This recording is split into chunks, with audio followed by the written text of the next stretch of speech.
दूर कोनो जंगल में काफी ऊंच एगो पेड़ रहे। एकरा पा एगो फल उगत रहे जेकर नाम ड्रैगन फ्रूट रहे। ड्रैगन फ्रूट देखे में बहुत ही अलग किस्म के फल रहे। ओकरा के जंगल में सब जानवर खाए के चाहत रहन स। लेकिन पेड़ इतना ऊंच रहे कि कोई भी वो ड्रैगन फ्रूट तक पहुंच ना पावत रहे। एक दिन एगो जिराफ जंगल में आइल। ओकरा बहुत भूख लागल रहे। ढूंढे पे ओकरा कुछ ही दूरी पर ड्रैगन फ्रूट के पेड़ नजर आइल और वो भाग के ओकरा लगे पहुंचल।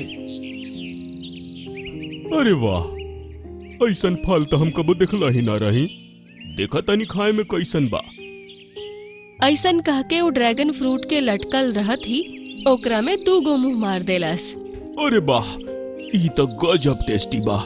अरे मजा आ रहल बा। अब वो मजा से ड्रैगन फ्रूट खाए लागल और 3 गो फल खाए के बाद ओकर भूख शांत हो गई। तबही वो देखलस कि ओकरा लगे हाथी, भालू, बंदर, हिरन और जंगली बिल्ली आवतिया। जिराफ, हम देखनी कि तू ड्रैगन फ्रूट खा रहल बड़ा। हाँ, तो का भइल?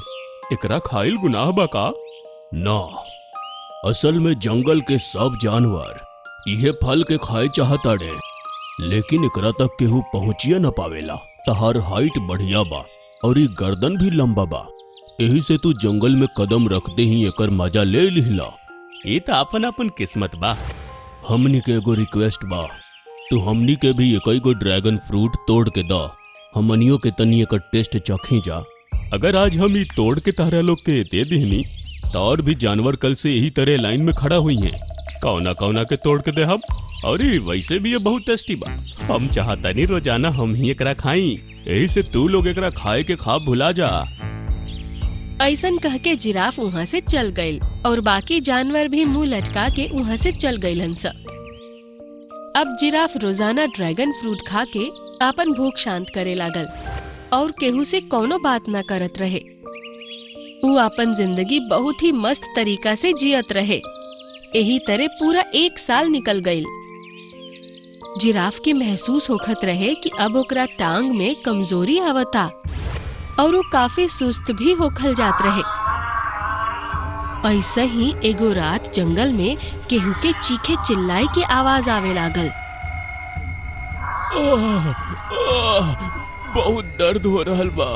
रात के सन्नाटा में ओकर आवाज सब जानवरन के सुनाई देवत रहे, लेकिन समझ न आवत रहे कि ई आवाज आवत कहाँ से बा। सवेरे उजाला होखे पर सब जानवर जमा भइलन स और डॉक्टर खरगोश भी ओकनी के लगे पहुँचल। ए चीख रात भर से आवता, चला चल के देखी जा कि कौन दर्द से इतना तड़पाता। सब जानवर इकट्ठा होके ऊ आवाज के तरफ भगलन स। ऊ देखलन स कि जमीन पर जिराफ बैठल बा और उहे दर्द से तड़पत रहे। ए जिराफ हमनी के जंगल में कब आइल? ई तो पिछला 1 साल से यही ज रहता। अच्छा बतावा जिराफ, तो इतना काहे तड़पता रहा? का तकलीफ बा तहरा? डॉक्टर खरगोश, कल से हमरा पैर में बहुत ज्यादा दर्द हो रहल बा। शरीर में अजीब कमजोरी महसूस हो रहल बा। हमरा में तो अब खड़ा भइला के भी शक्ति न रहल। अच्छा, कल शाम के तो का खइले रहा? हम तो रोजाना 3 टाइम ड्रैगन फ्रूट ही खाइले।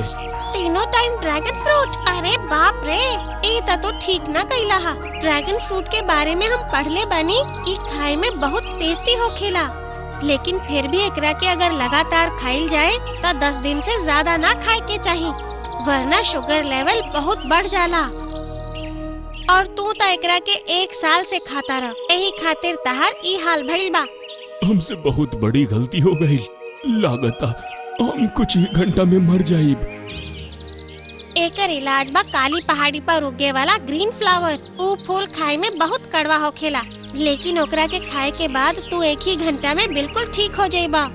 लेकिन हम तो 2 कदम भी चले के काबिल ना है, वहाँ कैसे जाइब? कोई बात ना, हम वहाँ जाके वो फूल लेके आइब। तू ठीक हो जाइबा जिराफ। हम तो तोहके पेड़ पर से एगो फल भी देवे के मेहनत ना करत रही, तो तू हमरा खातिर काली पहाड़ी काहे जाइबा? तू ही जंगल के हिस्सा हुआ, हमनी के फर्ज बा कि हमनी के हर तरह से तहार मदद करी जा।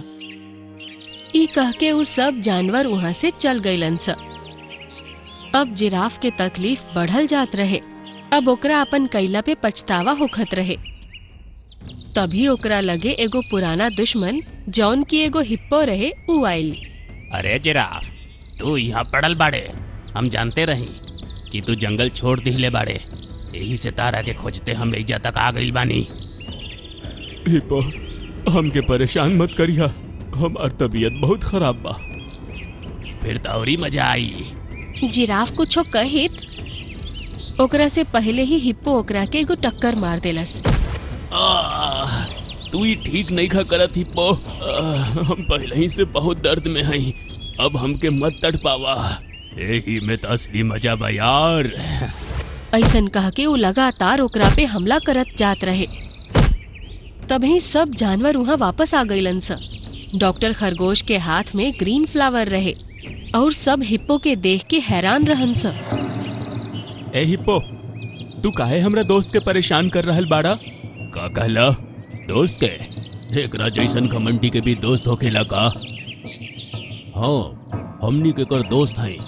अपन भलाई चाहताड़ा तेजा से भाग जा, वरना एक टक्कर में तो के सीधा ऊपर पहुंचा दे हम। अरे बाप रे, इतना सारा दोस्त, यकीन नहीं के होत। अब तो यहाँ से निकला ही में भलाई बा। ऐसन कह के हिप्पो वहाँ से भाग निकलल। एला जिराफ, ई फ्लावर के खा ला। ऐसन कह के डॉक्टर खरगोश जिराफ के सामने ग्रीन फ्लावर रख देलस। जिराफ फ्लावर के खैलस। ओकरा बाद सब जानवर जिराफ के लगे बैठलन स और बतियावे लगलन स। कुछ ही देर में ओकर दर्द छूमंतर हो गई और वो अपन पैर पे खड़ा हो गई।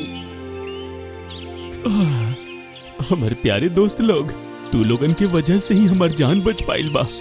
हम सबसे माफी मांगे के चाहतानी। आज से हमेशा हम आप सबके साथ घुल मिल के रहब और हम सबके मदद करब। ई सुन के सब जानवर बहुत खुश भइलन स। फिर जिराफ उस सब जानवरन के एक एक गो ड्रैगन फ्रूट तूर के देलस। सब जानवर ओकरा के मजा से खैलन स और बहुत खुश भइलन स। वाह, इतना कितना टेस्टी बा, मजा ही आ गई। अच्छा, अगर चाही तो एगो और तोड़ के दिखा। ना ना, इतना काफी बा। ना तो आज रात हमनी के चीख भी जंगल में गूंजे लागी। ई कह के सब जानवर जोर जोर से हंसे लगलन स।